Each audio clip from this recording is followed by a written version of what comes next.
Good morning प्यारे बच्चों। Lesson number 4 परमाणु संरचना।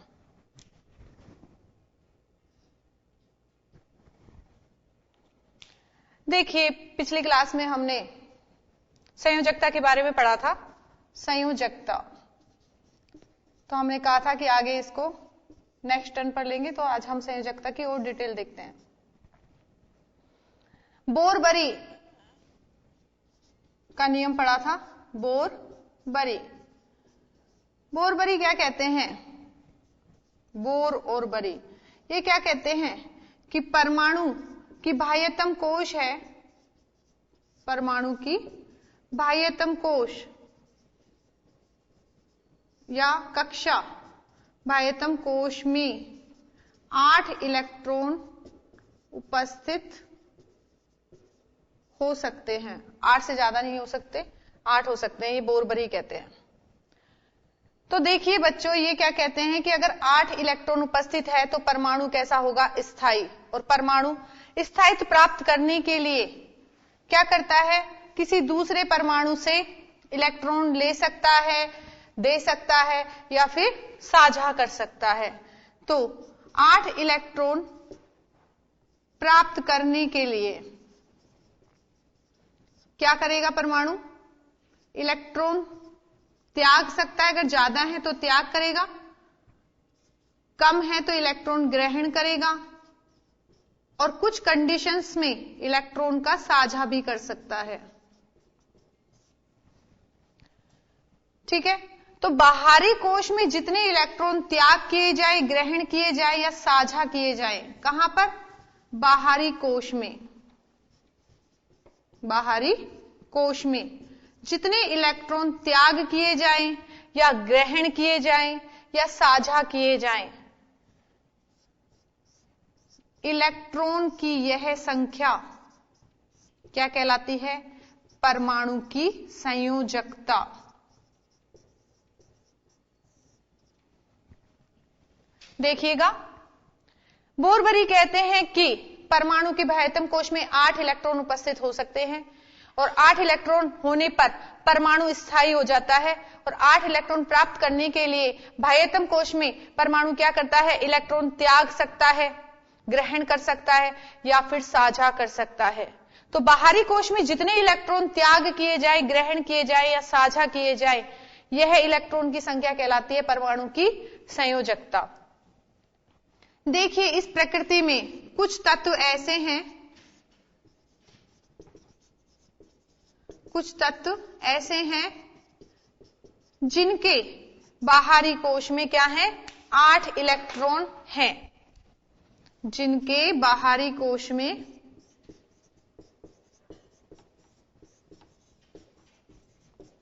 8 इलेक्ट्रॉन होते हैं।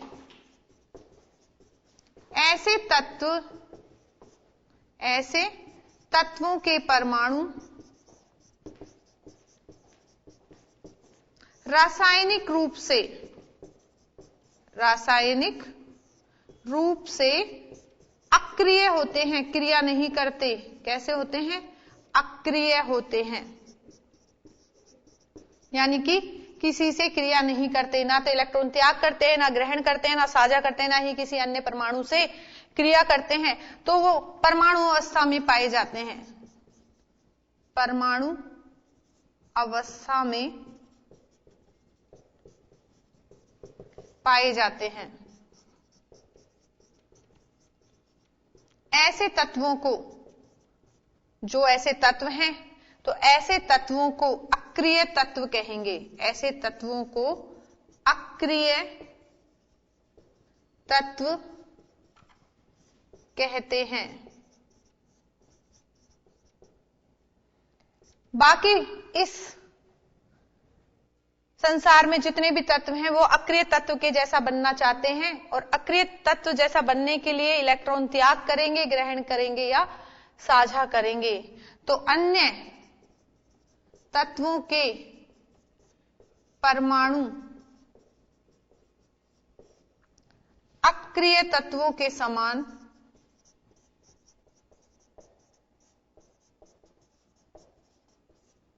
होने के लिए इलेक्ट्रॉन त्यागते हैं, ग्रहण करते हैं या फिर इलेक्ट्रॉन का साझा करते हैं।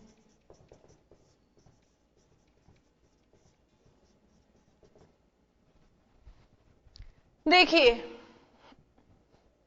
प्रकृति में कुछ तत्व ऐसे हैं जिनके बाहरी कोश में 8 इलेक्ट्रॉन होते हैं। बाहरी कोश में कितने होते हैं? 8 इलेक्ट्रॉन।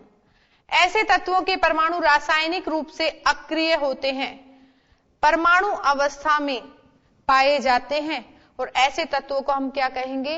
अक्रिय तत्व। जितने भी बाकी अन्य तत्व हैं, उनके सभी तत्वों के परमाणु अक्रिय तत्वों के समान क्या चाहते हैं?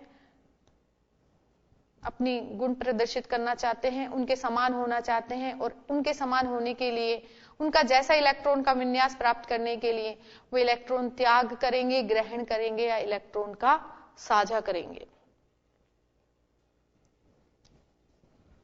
ठीक है, तो ये मैंने आपको बता दिया। 8 इलेक्ट्रॉन प्राप्त करने के लिए ये किया जाता है। बाहरी कोश में जो इलेक्ट्रॉन जितने भी त्याग किए जाए, ग्रहण किए जाए या साझा किए जाए, उन इलेक्ट्रॉन की संख्या कहलाती है संयोजकता, परमाणु की संयोजकता।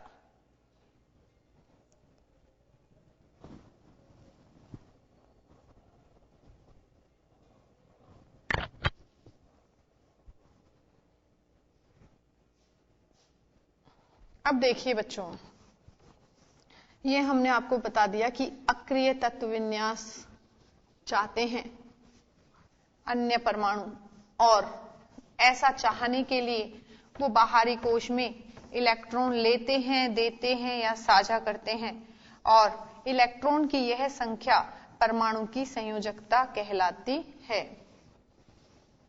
देखिएगा, ये अक्रिय तत्व कौन कौन से हैं? अक्रिय तत्व, तो अक्रिय तत्व हैं helium, neon, argon, krypton, xenon, radon.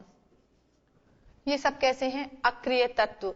ये परमाणु अवस्था में रहते हैं, ना तो ये किसी को इलेक्ट्रॉन देते हैं, ना किसी से इलेक्ट्रॉन लेते हैं। और कौन सी अवस्था में रहते हैं? ये परमाणु अवस्था में। ये अणु नहीं बनाते, सिर्फ अकेले परमाणु के रूप में पाए जाते हैं, तो ये परमाणु अवस्था में पाए जाते हैं, और ये तत्व कहलाते हैं अक्रिय तत्व। हीलियम है, हीलियम में 8 इलेक्ट्रॉन ना होकर 2 इलेक्ट्रॉन होते हैं बाहरी कोश में। तो परमाणु या तो 2 इलेक्ट्रॉन रखना चाहते हैं या फिर 8 इलेक्ट्रॉन रखना चाहते हैं बाहरी कोश में, अक्रिय तत्वों का विन्यास प्राप्त करना चाहते हैं। तो देखिएगा, और जितने इलेक्ट्रॉन लिए जाएं, दिए जाएं, वह कहलाती है संयोजकता। तो हम बता रहे हैं, जैसे सोडियम है, सोडियम उदासीन अवस्था में होता है, तो इसमें प्रोटॉन होते हैं 11, इलेक्ट्रॉन होते हैं 11। और अगर इसका विन्यास लिखें, जैसा कि हमने विन्यास वितरण बताया था, तो इलेक्ट्रॉन वितरण अगर हम दिखाएं इसका, किसका? सोडियम का, KLMN में, तो 11 इलेक्ट्रॉनों को हमें भरना है। K में आ गए कितने? 2। L में कितने आ सकते हैं? 8, और सबसे बाहर बच गए कितने? 2 और 8 कितने हो गए? 10। 1 बच गया, सबसे बाहर आ जाएगा 1। तो जो सबसे बाहरी कोश होगी वो कौन सी होगी बच्चों? M कोश। M कोश सबसे बाहरी कोश होगी। इसका डायग्राम भी मैंने आपको बताया था। देखिए, ये नाभिक है, ठीक है, और यहां पर ये K कोश, L कोश और M कोश। K में कितने इलेक्ट्रॉन हैं? 2। हमने 2 इलेक्ट्रॉन भर दिए। परमाणु चित्र है ये किसका? सोडियम का। परमाणु चित्र किसका? सोडियम का। सोडियम, ठीक है। अब देखिए, 2 इलेक्ट्रॉन आ गए K में, ये K कोश है। इसके बाद आता है L। में कितने आ रहे हैं बच्चों? 8 भरेंगे। 1 2 3 4 5, 6, 7 और 8। L में आ गए 8। M में कितना आएगा बच्चों? 1। अब आप सबसे बाहरी कोश देखेंगे तो ये वाली कोश कैसी है? सबसे बाहरी कोश। बाहरी कोश कौन सी है? M। इसमें इलेक्ट्रॉन कितने हैं बच्चों? 8। 8 दिख रहे हैं क्या? नहीं। कितने हैं? 1। बाहरी कोश में इलेक्ट्रॉन कितने हैं? 1। और बोरबरी के नियम के अनुसार कितने होने चाहिए? 8। कहां पर? बाहरी कोश में। तो यहां पर 8 करने के लिए इसको 1 तो है ऑलरेडी, कितने लेने पड़ेंगे? 7।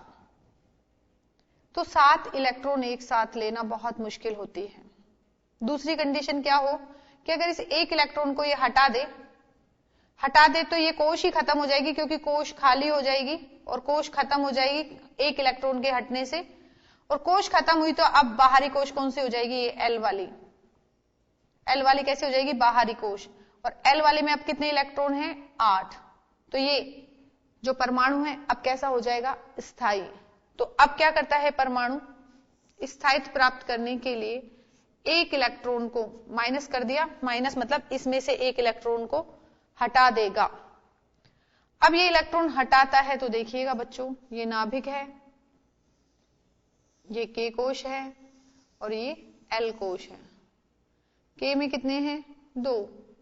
L में कितने हैं? 8। तो ये K कोश था और ये L कोश है।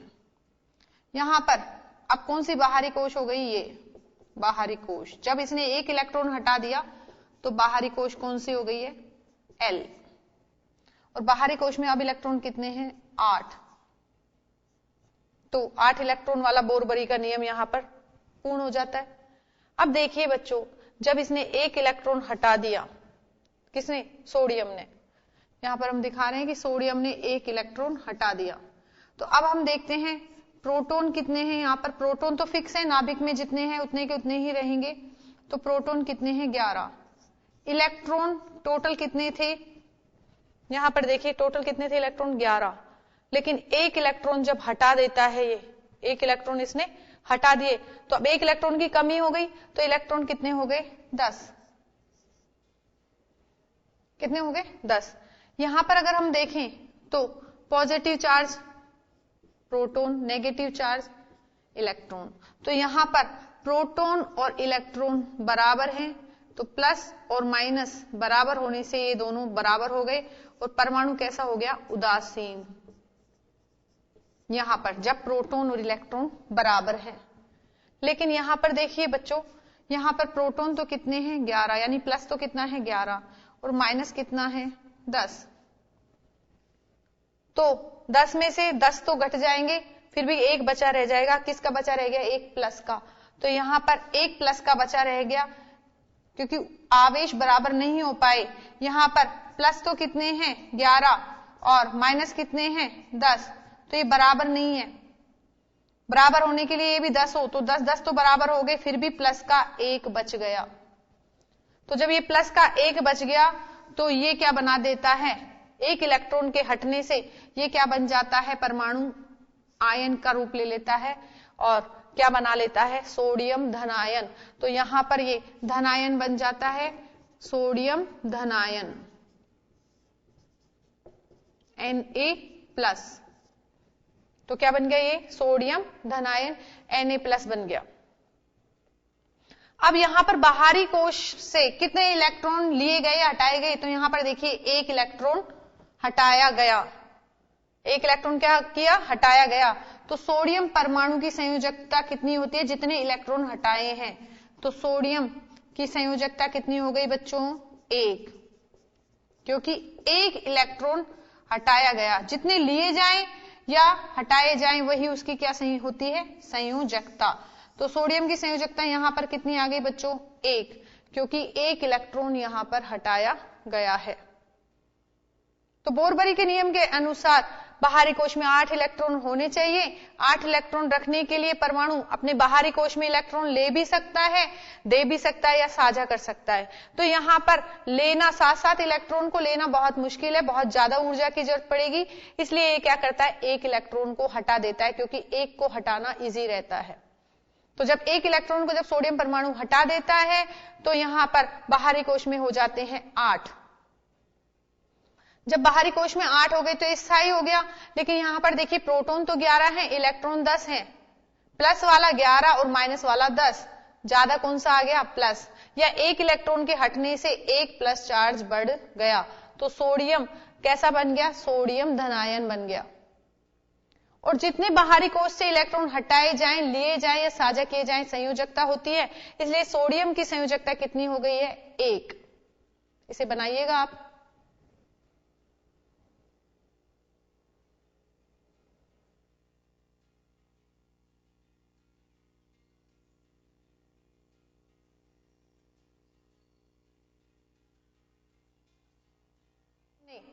इलेक्ट्रॉन हटाने वाली बात बताइए। कुछ परमाणु में क्या हो सकता है, इलेक्ट्रॉन लिए भी जा सकते हैं, हटाए भी जा सकते हैं और लिए भी जा सकते हैं।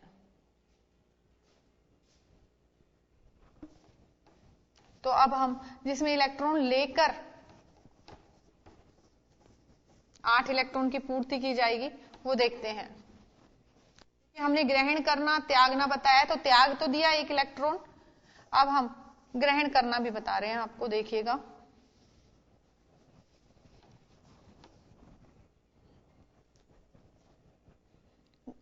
क्लोरीन 17, अगर इसमें प्रोटॉन देखें तो कितने हैं, 17, इलेक्ट्रॉन देखें तो कितने हैं, 17, प्लस भी कितना है 17 और माइनस भी कितना है 17, इसलिए क्लोरीन परमाणु है उदासीन।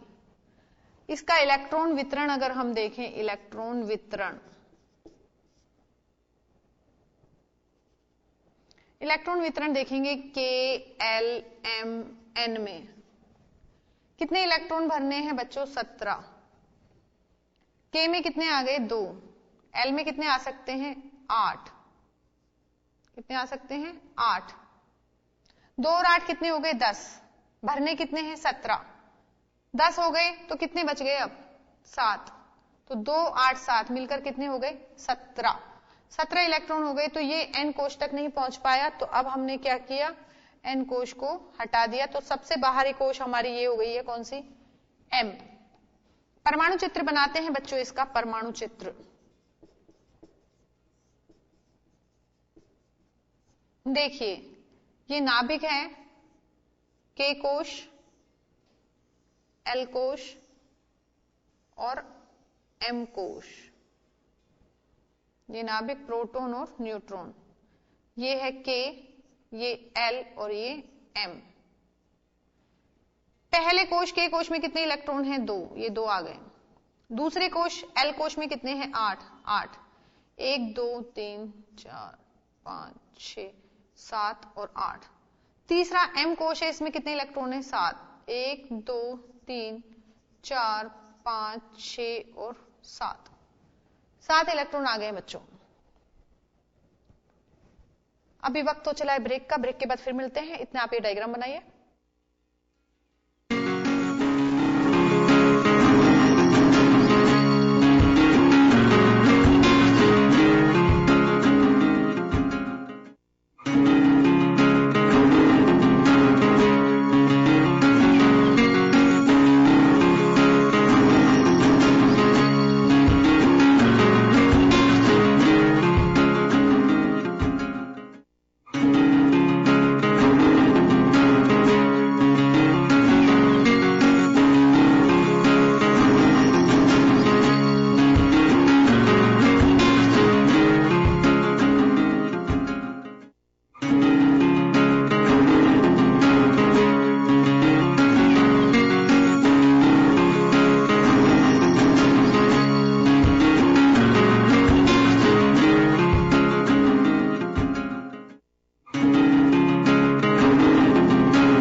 ब्रेक के बाद स्वागत है बच्चों आपका। तो अभी हम परमाणु चित्र देख रहे थे क्लोरीन का, अब आगे देखिए बच्चों। तो यहां पर हमने परमाणु चित्र बनाया क्लोरीन का, और अब यहां पर देखा जाए तो ये बाहरी कोश है, बाहरी कोश। और बाहरी कोश में अगर हम देख रहे हैं तो कितने इलेक्ट्रॉन है बच्चों? बाहरी कोश में है 7। यहां भी हमें दिख रहा है बाहरी कोश में कितने इलेक्ट्रॉन आ रहे हैं? 7। बोरबरी के अनुसार कितने होने चाहिए? 8 होने चाहिए। ठीक है, तो अब आप मुझे बताइए कि क्या 7-7 इलेक्ट्रॉनों को हटाने पर अंदर वाले में 8 रह जाएंगे ना? तो क्या 7-7 इलेक्ट्रॉनों को हटाया जाए या फिर एक इलेक्ट्रॉन ले लिया जाए? बताइए कि 7 को हटाएं हम या फिर एक को ले लें। तो 7 को हटाने में बहुत ज्यादा ऊर्जा देनी पड़ती है, क्योंकि मान लो 7 कुर्सियों पे कोई 7 आदमी बैठे हुए हैं और आप उनको 7 को हटाना है, तो हटा सकते हैं क्या? नहीं हटा सकते ना। तो 7-7 लोगों को हटाना मुश्किल है, तो 7-7 को नहीं हटाएंगे क्योंकि एनर्जी ज्यादा खर्च करनी पड़ रही है।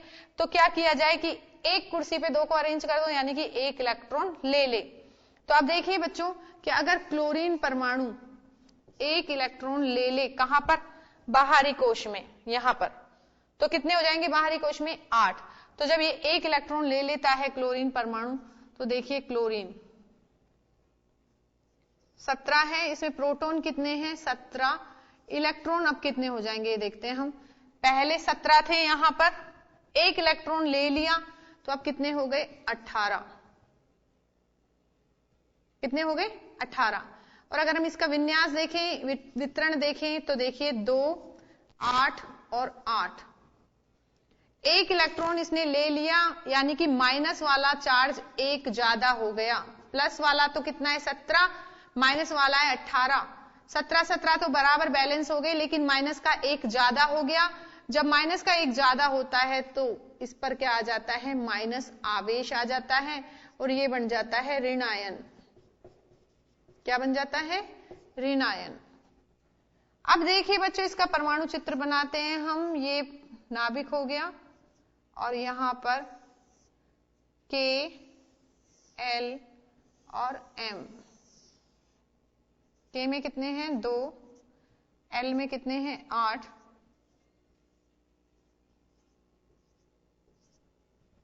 और M में भी कितने हो गए अब? 8।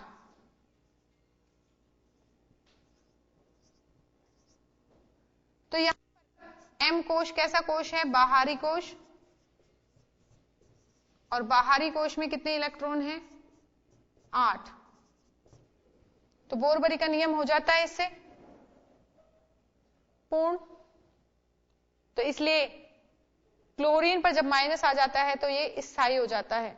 तो आयन बनने पर, परमाणु आयन का रूप लेने पर स्थायी हो जाता है, क्योंकि आयन बनकर ही ये क्या करता है? बाहरी कोश में 8 इलेक्ट्रॉन कर पाता है। तो ऐसे ही सोडियम कर पाता है 1 इलेक्ट्रॉन हटा के, वो भी धनायन बन जाता है।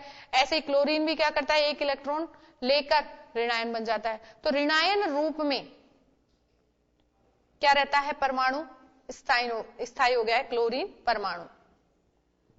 देखिए चित्र बनाइए आप इसका।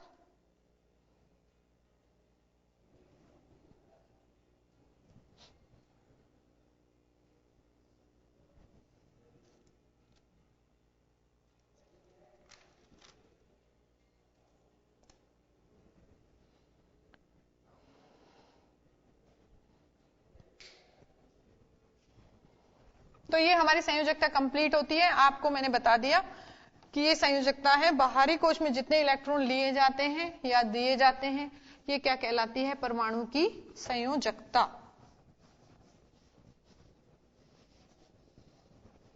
नेक्स्ट टॉपिक आता है हमारा परमाणु संख्या। परमाणु संख्या, एटॉमिक नंबर। देखिए परमाणु संख्या को Z से लिखेंगे, और परमाणु संख्या की खोज की थी मोजले ने।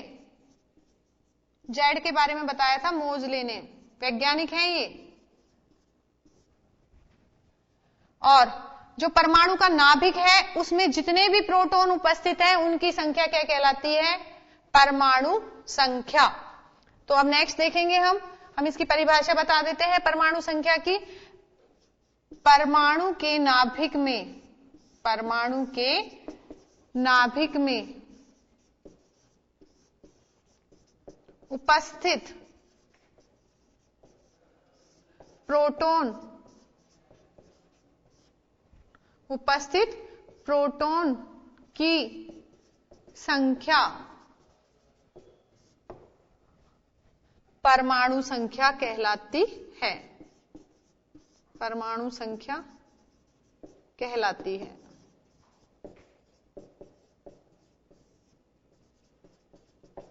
तो परमाणु संख्या क्या है बच्चों? परमाणु के नाभिक में उपस्थित प्रोटॉन की संख्या।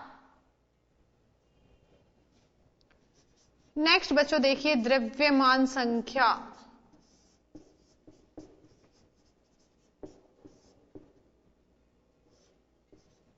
द्रव्यमान संख्या को m से लिखते हैं, कैपिटल M। देखिए ये परमाणु का नाभिक है और परमाणु के नाभिक में जितने प्रोटॉन और न्यूट्रॉन हैं, जितने प्रोटॉन और न्यूट्रॉन हैं उनकी कुल मिला के संख्या क्या कहलाती है? द्रव्यमान संख्या।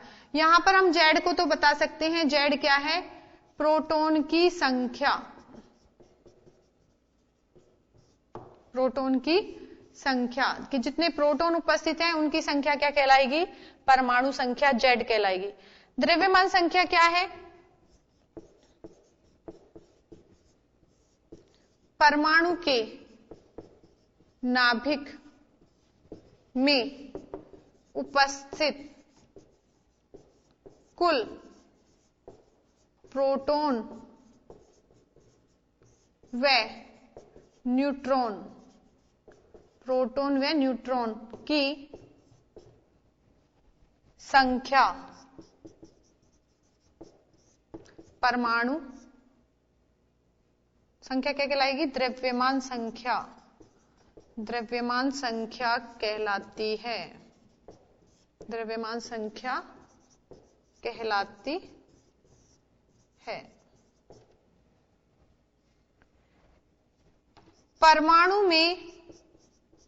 परमाणु के नाभिक में उपस्थित कण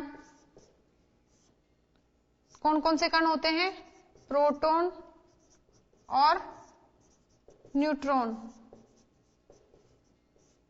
परमाणु के नाभिक में उपस्थित कणों को न्यूक्लियॉन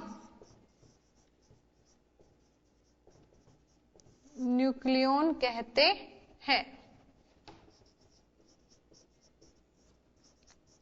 देखो अगर प्रोटॉन है वो भी न्यूक्लियॉन कहलाएगा, न्यूट्रॉन है वो भी न्यूक्लियॉन कहलाएगा, और दोनों हैं तो भी न्यूक्लियॉन कहलाएंगे, और इन दोनों की जो कुल संख्या होगी वह कहलाएगी द्रव्यमान संख्या। तो हम लिख सकते हैं द्रव्यमान संख्या बराबर प्रोटॉन प्लस न्यूट्रॉन की संख्या, दोनों की मिलाकर संख्या। प्रोटॉन प्लस न्यूट्रॉन की संख्या क्या कहलाती है? द्रव्यमान संख्या। हम यहां पर लिख सकते हैं m बराबर क्या आ जाएगा? Proton plus neutron. और प्रोटॉन को किससे भी लिख सकते हैं हम? Z से। तो m बराबर क्या आ जाएगा? Z प्लस n भी आ जाएगा। तो m क्या है? द्रव्यमान संख्या। p क्या है? प्रोटॉन की संख्या। तो प्रोटॉन प्लस न्यूट्रॉन क्या होती है? द्रव्यमान संख्या। और प्रोटॉन की संख्या को Z से भी लिखते हैं, इसलिए m बराबर लिख देंगे हम Z प्लस n। तो ये हमारी परमाणु संख्या और द्रव्यमान संख्या थी बच्चों, नोट कीजिए।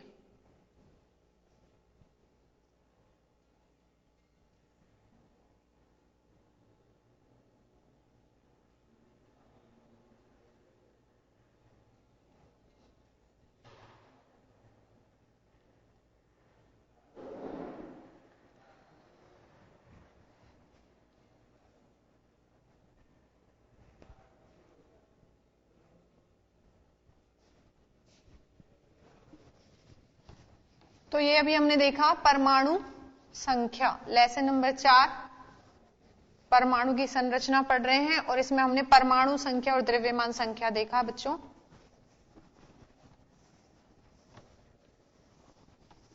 नेक्स्ट कि किसी परमाणु को कैसे हम प्रदर्शित कर सकते हैं, कोई भी परमाणु है उसको कैसे प्रदर्शित कर सकते हैं।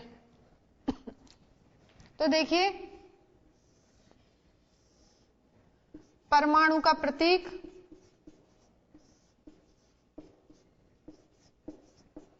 प्रतीक लिखकर प्रतीक के नीचे यहां पर लिखी जाती है परमाणु संख्या।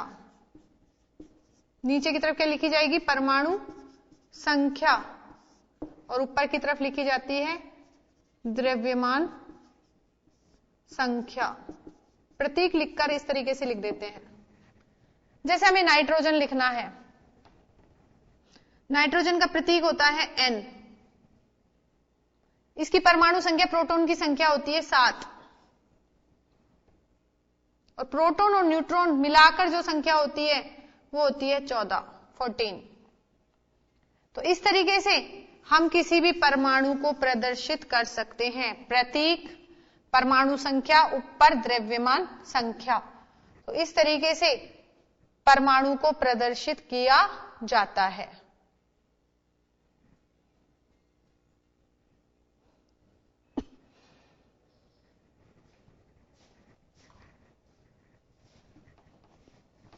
अब देखिए बच्चों, नेक्स्ट टॉपिक है हमारा समस्थानिक।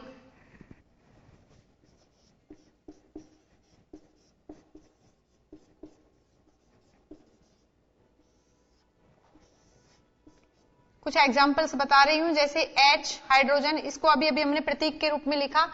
एक हाइड्रोजन तो ऐसा होता है H1 और ऊपर भी 1। यहां पर अगर हम लिखें तो H1 2 और दूसरा लिखें तो H1 3। इसको बोला जाता है ड्यूटेरियम और इसको बोला जाता है ट्राइटियम। ये तो है बच्चों हाइड्रोजन। हाइड्रोजन को ही अगर हम यहां पर द्रव्यमान संख्या अगर बढ़ जाए, परमाणु संख्या तो समान है 1 1 1, यहां पर परमाणु संख्या 1 है, यहां पर 2 हो गई, सॉरी द्रव्यमान संख्या यहां 2 हो गई और यहां 3 हो गई। द्रव्यमान संख्या अगर बदल जाती है तो इसका नाम बदल गया, इसका नाम क्या हो गया, ड्यूटेरियम। और 3 होने पर ट्राइटियम।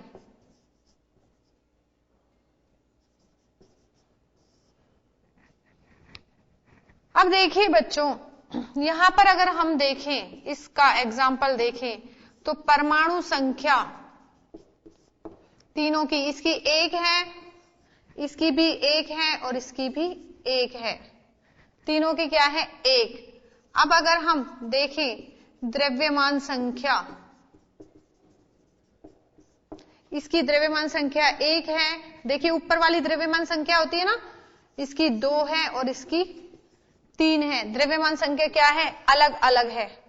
तत्व तो एक ही है और परमाणु में द्रव्यमान संख्या भिन्न भिन्न हो गई है। परमाणु संख्या तो समान है, द्रव्यमान संख्या क्या हो गई है, भिन्न भिन्न हो गई है।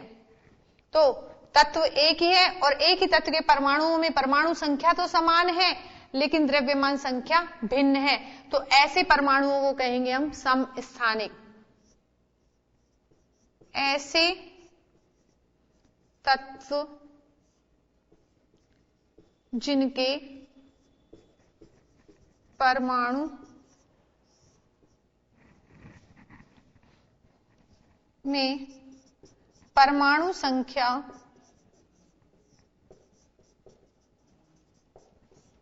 तो समान हो लेकिन द्रव्यमान संख्या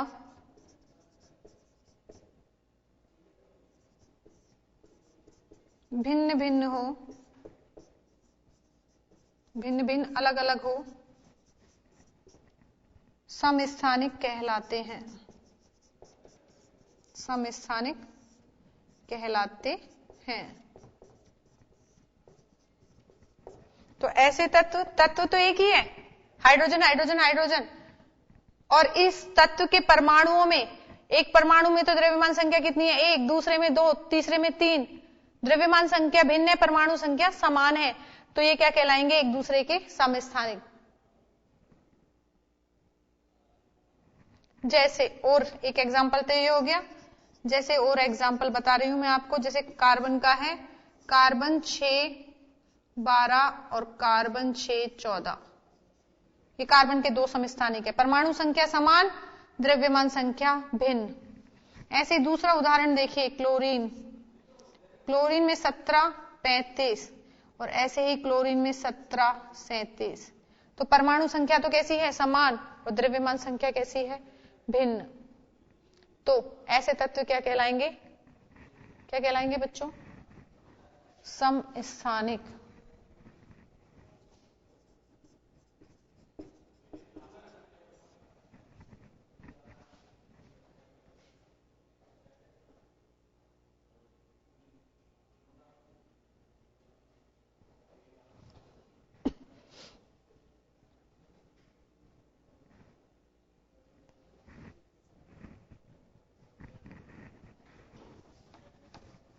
अब देखिए समस्थानों के क्या होंगे, जो रासायनिक गुण है वो तो समान होंगे, लेकिन जिनके भौतिक गुण क्या होंगे, भिन्न भिन्न होते हैं। तो समस्थानिकों के रासायनिक गुण तो समान, लेकिन भौतिक गुण भिन्न भिन्न होते हैं। नेक्स्ट आता है समभारिक। समभारिक, भारिक मतलब भार में समान, भार क्या होता है, द्रव्यमान, तो द्रव्यमान तो समान होगा और परमाणु संख्या भिन्न होगी। जैसे देखिए कार्बन 6-14 और नाइट्रोजन 7-14, तो यहां पर देखिए परमाणु संख्या तो क्या है, भिन्न, और द्रव्यमान संख्या क्या है, समान। भिन्न तत्वों के परमाणु जिनमें द्रव्यमान संख्या, जिनमें द्रव्यमान संख्या समान हो, यहां द्रव्यमान संख्या समान है बच्चों, समान हो, लेकिन परमाणु संख्या भिन्न हो, समभारिक कहलाते हैं, समभारिक कहलाते हैं। देखिए इनके अलग अलग तत्व हैं, ये कार्बन है, नाइट्रोजन है, तो भिन्न भिन्न तत्व हैं, लेकिन इनकी द्रव्यमान संख्या समान आ गई, इसकी भी 14, इसकी भी 14, लेकिन परमाणु संख्या क्या है, भिन्न। तो ये एक दूसरे के समभारिक होंगे, वजन में बराबर हैं, वजन में बराबर हैं, तो क्या कहलाएंगे, समभारिक।